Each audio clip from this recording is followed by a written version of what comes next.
path to writing your book.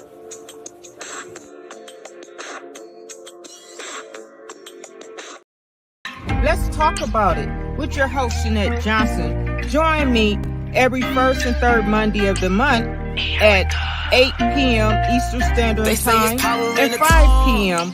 Pacific Standard Time, and let's talk about it.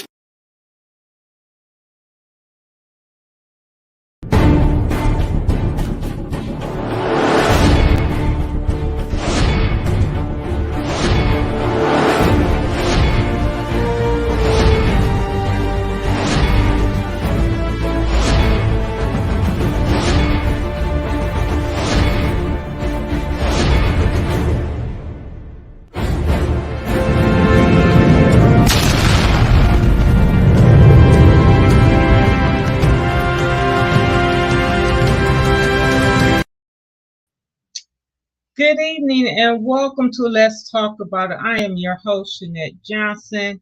I am so excited to be with you on today, my first podcast. I am using this platform tonight to talk to my husband, Juan Johnson, about his wrongful conviction.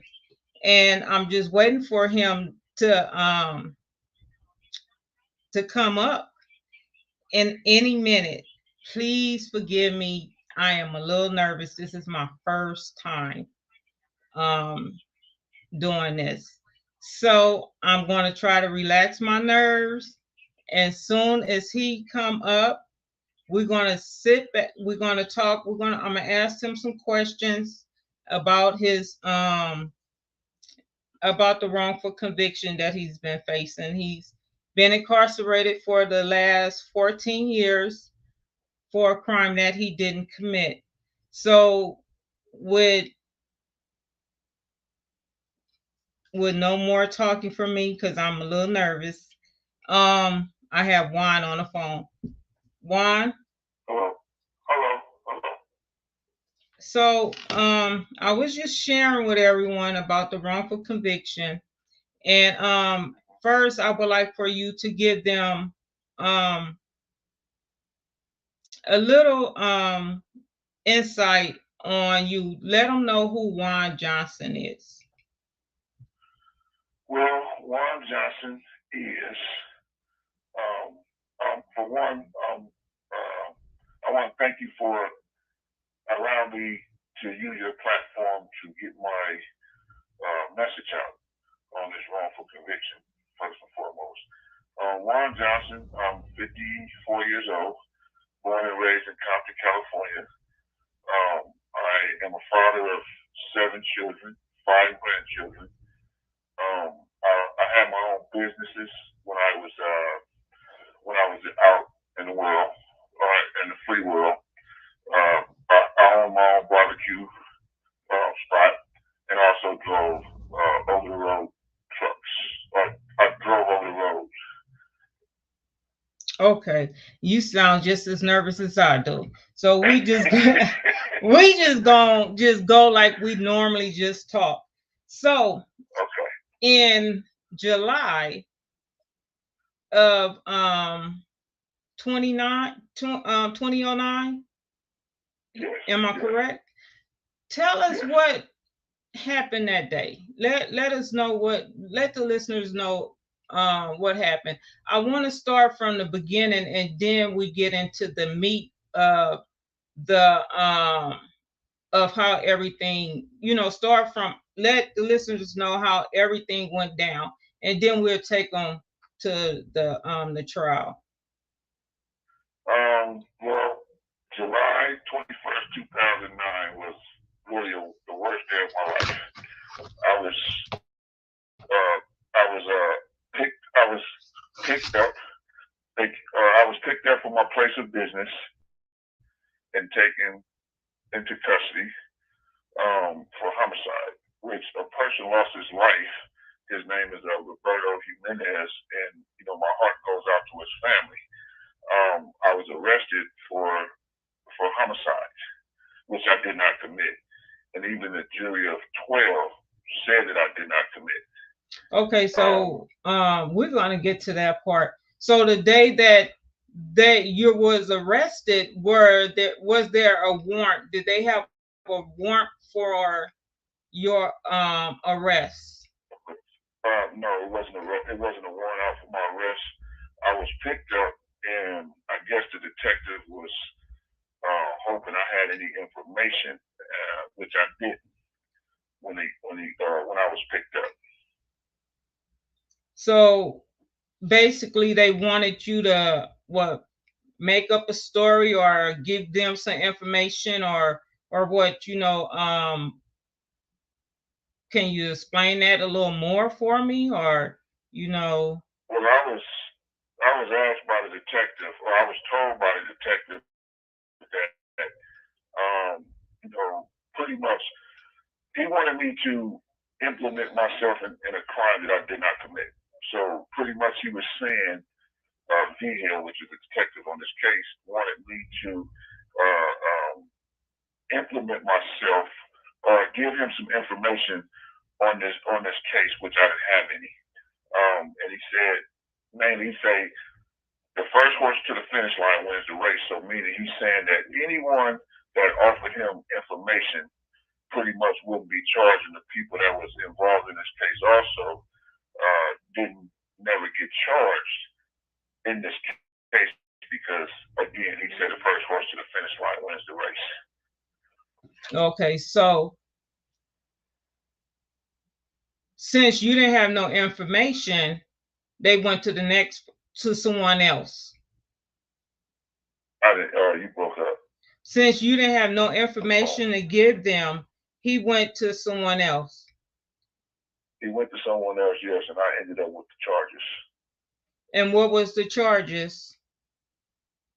First degree murder after deliberation and first degree felony murder. Okay, so with them two charges, how long did it take them to get you before the judge, before your trials actually started? It took I believe like close to 2 years for me to go to my first trial, and then my first trial was a mistrial, and I believe it was like 4 months later, May to September. Like 4 or 5 months later, I had my second trial, which I was found not guilty of first degree murder after deliberation, but I was found guilty of felony murder. Okay, so you said it took you almost 27 months altogether for both trials for me to be convicted. It took 27 months. 27 months. So why did it take so long before the first trial started? Why did it take so long?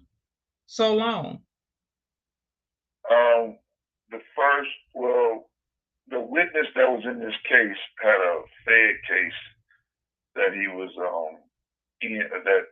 arrested for, and they wanted to see whether detectives offered him a deal to pretty much implement me in this case, and I found all that out in the interrogations that he had. So pretty much my lawyers wanted to wait to see what the deal was before we end up going to trial.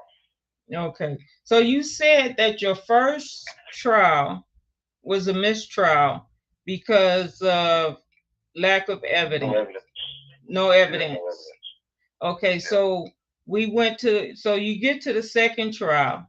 The day they was picking the jury, what was going on outside of the court the day they was picking jury? Well, around lunchtime, when the judge dismissed the potential jurors for lunch, there was a rally going on outside on the courthouse on the courthouse steps. It was a rally speaking about murder victims. So they were having a rally speaking on how to put murders away for life, unsolved murders, and so on and so forth. It was a rally for victims of murder. So with the rally going on outside of the court, and the jury was on lunch. Did your lawyer petition the court or go to the judge and ask them to look into that, or to throw out that jury? Because I would think that the jury is tainted with the protest that's going on outside the court. So what happened? Let us know what happened. When we came back in, or when everybody came back in after lunch, my attorneys went to asked the judge, can they approach? They went and approached the judge and let her know that it was a rally going on outside, and they petitioned her to dismiss this jury pool because they wasn't sworn in yet, so it wasn't prejudice on either side. So it wouldn't have hurted anything to dismiss this jury pool and come back another day. So my lawyers were saying that I wasn't going to get a fair trial, but the judge refused to, and her name was Christine Hobbs. That was the judge on my trial. She refused to to dismiss this jury pool, and said that she would just ask certain individuals, over half of them were out there at this rally, just watched the whole rally throughout the whole lunch period, which was like an hour and a half. But the judge refused to dismiss the pool and just said that she would ask by a raise of hands who did it affect. Like I said, over half of them, it was 72 people or 72 potential jurors there in the courtroom, and over half of them raised their hands as saying that they seen the trial. And it went on from there. So then she asked how many did it affect. Multiple raised their hands. We ended up going into the chambers, and she asked them, how did it affect you and different things like that. 5 of them said that it really affected them, and they was dismissed. The other ones said that they can be partial, but at the same time, I have case law that says that if one juror was affected or a potential juror was affected, all of them were affected, and you must get rid of all of them. But she refused to do that. Did she give a reason why she wasn't going to dismiss the jury, the potential jurors? Yes. No, she dismissed the 5 that said that they was affected by it. A couple of them was crying in the chambers and everything, but she just said that she wasn't going to dismiss them because she wasn't going to start a new trial. But again, if they all was out there to see it, they're human beings. And speaking on murders, it has an effect on people. And when they're out there rallying it, it's speaking of how to put murders away for life. Because some people got away with it, some people wasn't. The murders that was the victims of that rally their cases wasn't closed. And so by me being on trial for murder, it affected the jury from day one. Okay. So let's start with your charges. You said that your first charge was murder deliberation. First, okay, and the second charge was? Second charge is first degree murder, which was felony murder. So it's an A and a B. That's what makes them different. Okay. But they are one and the same. They are one and the same. The first degree murder after deliberation is the actual body that's been murdered. B, which would be a murder happened in the commission of a felony, which makes it felony murder. Okay, so during your trial, now we're finished to go into the trial phase. During your trial, when the witness was on stage, up on a witness stand, did he mention to that he fabricated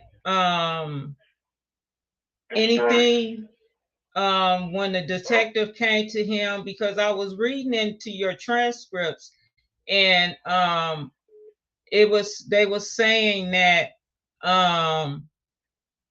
that the witness and his wife made up stories before the detectives came to pick him up. When he was in his interrogation, and also understand he admitted to lying and making up stories so that he wouldn't get in trouble.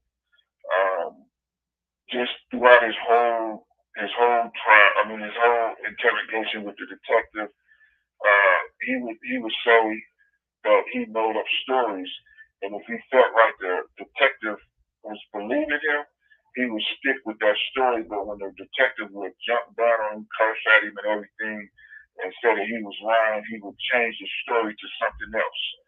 And this is what he was saying on the stand, but he made up stories throughout the whole interrogation. He's speaking this on the stand when he's saying that he's making up stories. He admitted to lying, admitted to just fabricating everything.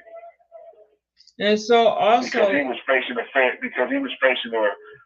indictment. He had been indicted on a fraud case, so he was looking for a deal. So also in your transcripts, it says that it said that the camera was cut off, and when they was interrogating the witness, but the volume was the volume was still on. Okay, so pretty much the detective told whoever was operating the camera to turn the camera off, but the audio was still on, and the detective is telling, "Hey, you must say it like this. We only friends in this, and you need to say exactly what we're telling you to say. So you need to do it this way." Pretty much coercioning, pretty much telling him what to say in this trial, in this interrogation. Okay, so when coaching, put it like that, coaching. So I also read that his wife said that he called them and asked her to leave the house. From what I learned over my research in my case is that when the drug deal went down,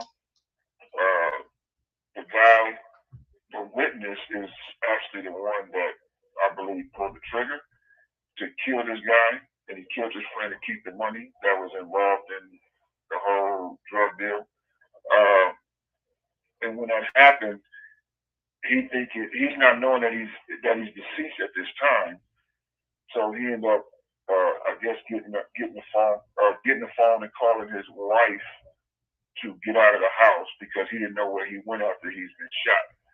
So throughout all that incident, he told his wife, and it's all this is in the transcripts, to get out of the house and go to his mother's house, which stayed down the street. Later on, when they found out that Roberto was deceased, they ended up going back home. I believe made up stories over the month that he was before he was interrogated, and went back to work as nothing happened, just living his life. Oh wow! So when the victim's wife got on the stage, I also read hers, and my heart goes out to her, where she was saying that they asked her, how did your husband sound? Did he sound like he was in any distress or anything? How did he sound? And she said normal, that he wasn't under no distress or anything. So I also read that the witness said that you, Juan Johnson, did not rob him, but you was charged with felony murder. And under my standing Colorado felony murder statute is that you have to commit a felony in order to be convicted of felony murder. Right. Am I right or am I wrong? Yes. So pretty much when he's on the stand, I mean when she's on the stand, I'm gonna talk about his Roberta's wife first. When she was on the stand, it was back up. First, when the witness is on the stand, you have 1 minute left. He's saying that me and Roberta was fighting over the door for me to get access into the car, which is another lie that he made up. And he was on the phone at this time with his wife. And so when they asked the wife, how did he sound when he got off the phone? She said that he was normal. He said, I love you, kiss the baby, and I'll be home soon. She said, hurry, because I've cooked food for you. That's what she said on the stand. So there was no fighting over the door because, like I said, this is another story that he made up. And the phone hang up, so I'm gonna have to call you right back. Okay. So right now, I am talking to my husband, Juan Johnson. He's currently incarcerated in Denver on a wrongful conviction. It kind of reading his transcripts and talking to him is unbelievable. It's unbelievable when you have a detective saying that the first person to the that gives that implements someone wins, instead of basing off the truth. You have no search warrant. You never went to his house or his business to see if you can find any evidence putting him on a scene or anything. It's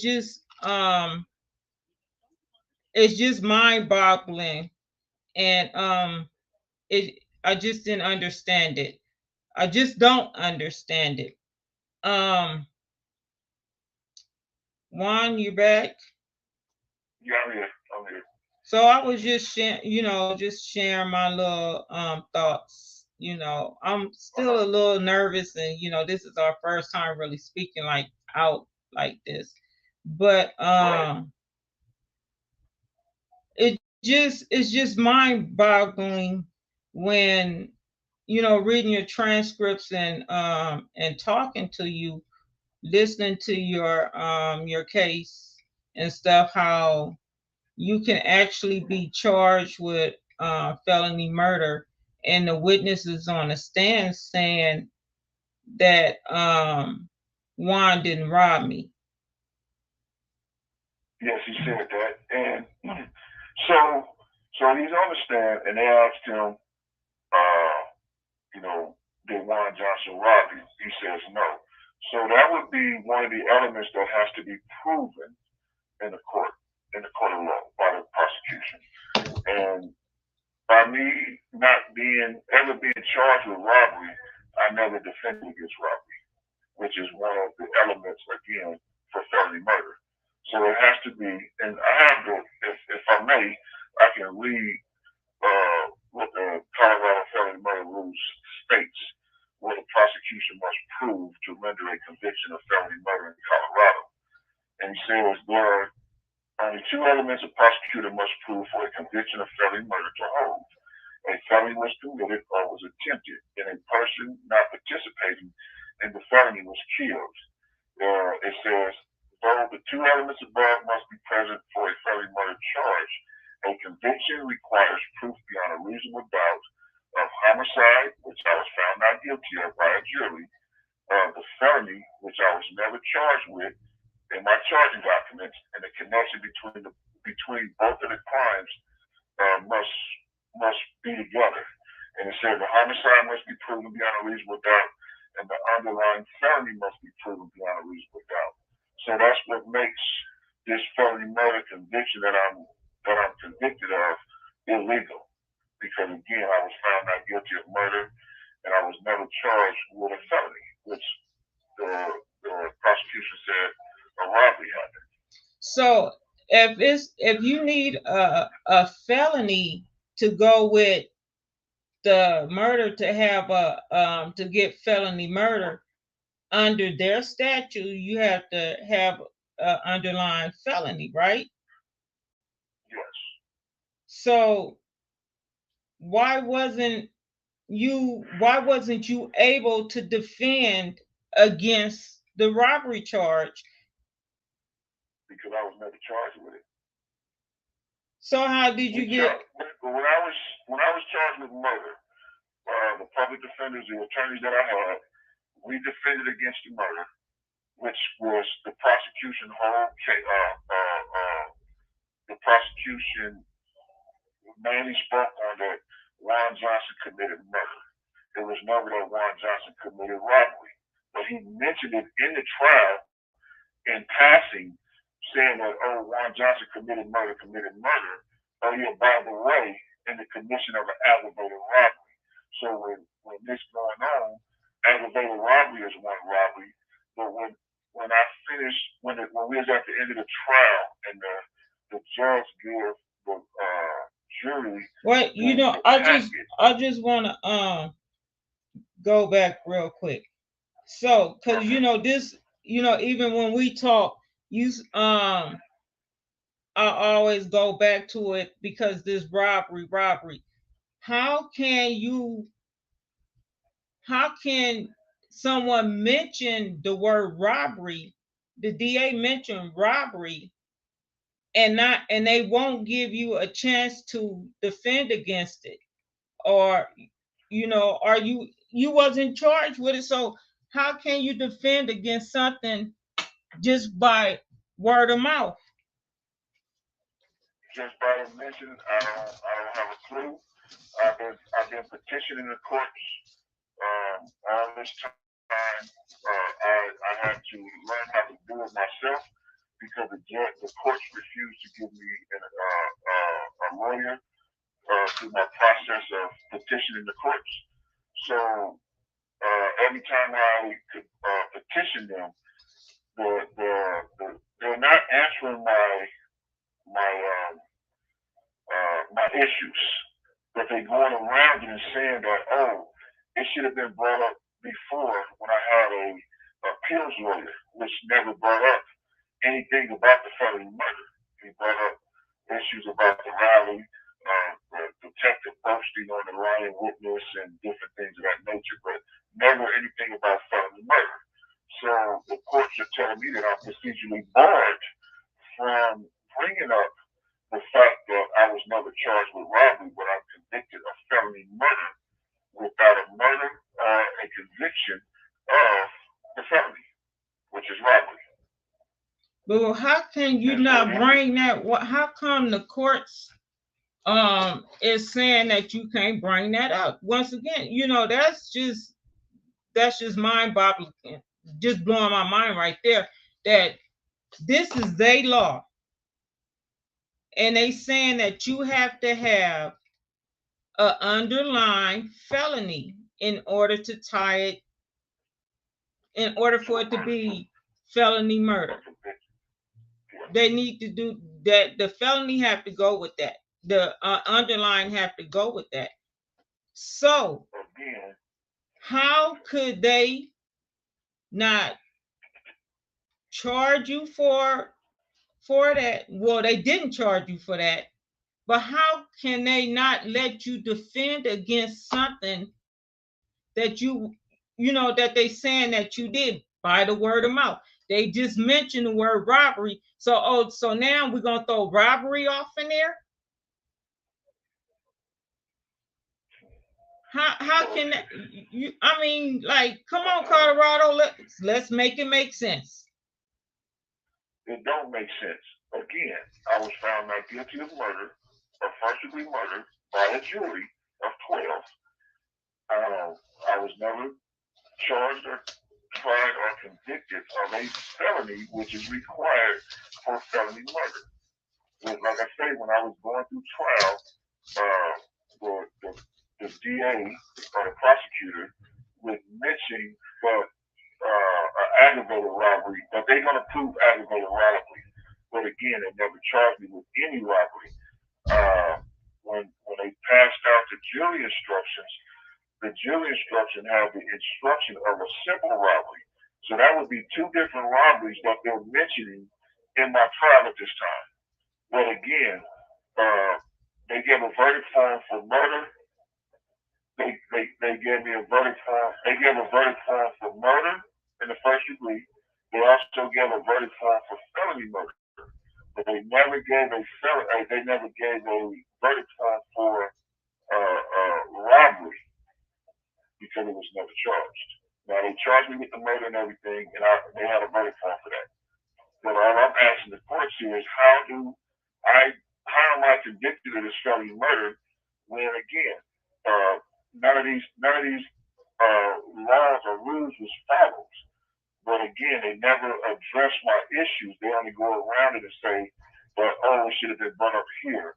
Your procedurally barred, your case is successive because it should have been brought up before." So they never answered none of my motions or petitions that I petitioned the court.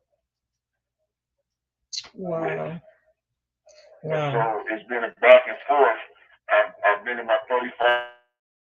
See, I've already went up all the way to the United States District Court, and they said that they couldn't address my issue because it wasn't exhausted in the state courts. And this is what I've been dealing with throughout this time, going back and forth with these courts. So pretty much they're treating me as I am a professional attorney and telling me that they're not going to hear my case. Wow. And also, this is what's so frustrating.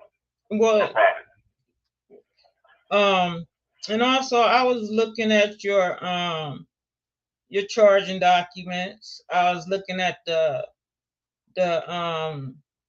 verdict forms. I was looking at the jury instructions and stuff. And I noticed that in the jury instruction for robbery, it doesn't have the victim's name in it. And it has the witness name in it. The judge gave an instruction on robbery with the witness name in it. And on the charging document right here, it has the victim name in it, but in the jury instructions that the judge gave, it had the witness name in it. And when the witness was on the stage, the witness said, "Juan Johnson did not rob me."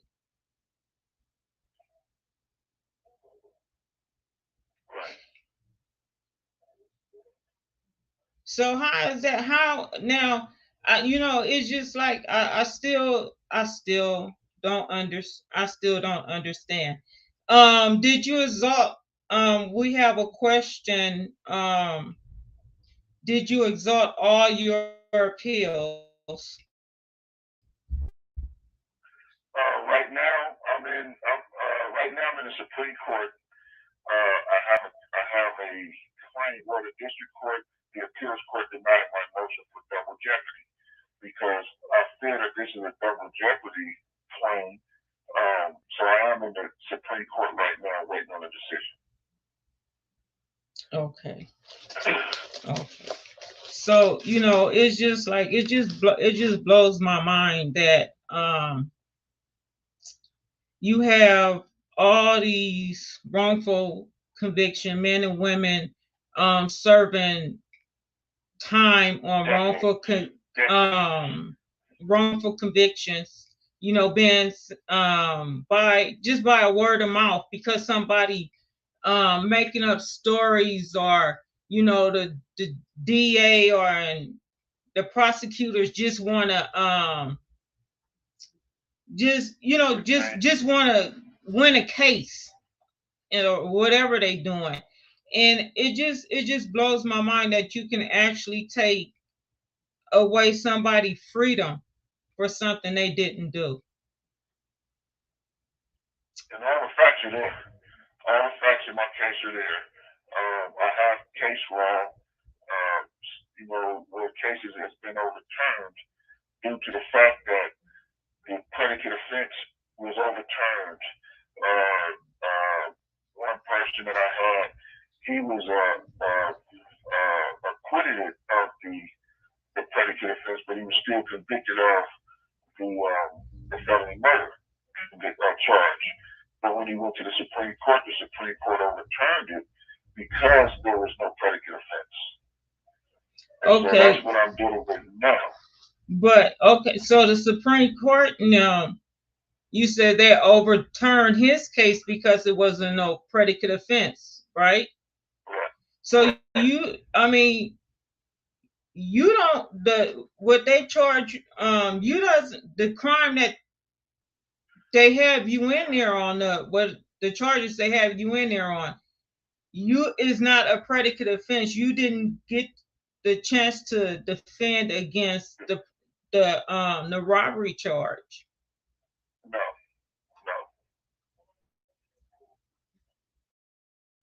I did not. And you know, again, with your charging documents, I'm gonna just show this. As you can see, this is the charging document, and you can see the charges. Okay, the charges on there, and it's nothing on there pertaining to robbery. Those are the two charging documents. That's the charges that he was charged with. Well, thank you, Juan, for sharing some of your story with us on this evening. I would like for you to come back again and sit with me and talk with me and stuff and things and stuff. We're not nervous. This is the first time that I spoke out against something. I always was a listener. I never was a talker. I just sat back and I just listened. But things like this, it needs a voice. We have men and women that's incarcerated that doesn't have a voice. That what I mean, that don't have a voice, that don't have family members or anyone that can speak out on their behalf. And this is the reason for this platform. If you know someone or you just want to come in and sit down and talk to me, call me. You know, I would love to have you. We need to stand up against this. People, the officers are getting away with killing people every day, and they have body camera to see it. Just in Denver last month, the verdict came back when they killed this young African American man, Elijah. I want to say about a year or two ago, Juan. Yes. And two of the officers was found was acquitted, and one officer was found guilty. You know what his sentence was? He's out with a anklet on his leg. 6 months. 6 months. 6 months probation. Here you have men and women behind the wall, that's locked up and they didn't commit these crimes. When are we going to stand up and say enough is enough? When are we going to use our voice for something positive instead of talking about people, using our tongue? Because your tongue is the most deadly thing on your body. We can either use it to speak life or we can speak death. And I'm going to use mine to speak life into someone. I thank you guys for joining me on today and letting me talk, get used to this feeling. I thank you, and I hope that you guys join me again on Let's Talk About It. You can join me on the first and third Monday of the month at 8 p.m. Eastern Standard Time and 5 p.m. Pacific Standard Time. Remember, use your voice and speak up, even if it gets shaky. Thank you once again, and please join me again on Let's Talk About It. Have a blessed night. Thank you. Let's Talk About It with your host, Shanette Johnson. Join me every first and third Monday of the month at 8 p.m. Eastern Standard Time and 5 p.m. Pacific Standard